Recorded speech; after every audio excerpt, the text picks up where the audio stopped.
Here I have CAT S60 and let me show you how to take screenshots on the following device. At the very beginning, let me start by using a home screen, then let's tap apps icon, let's open the screen that you want to capture, in my case it could be a calendar, and let's just simply assume that I want to save the following screen. So I have to hold down together power key and volume down, let's do it for about 2 seconds. And as you can see, you just took a screenshot. Let me show you one more time. Let's hold down together power key and volume down for about 2 seconds.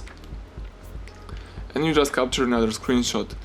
Now if you would like to share, edit or delete taken screenshots, you have to find the screenshot folder.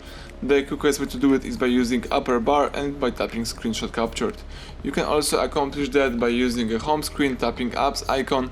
Then let's select the file right here.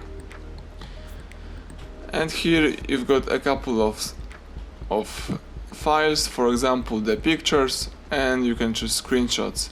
Now you can choose your screenshot, open with PhotoSuite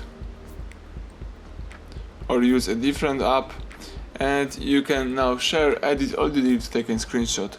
So everything went well, thank you for watching, please subscribe our channel and leave thumbs up under the video.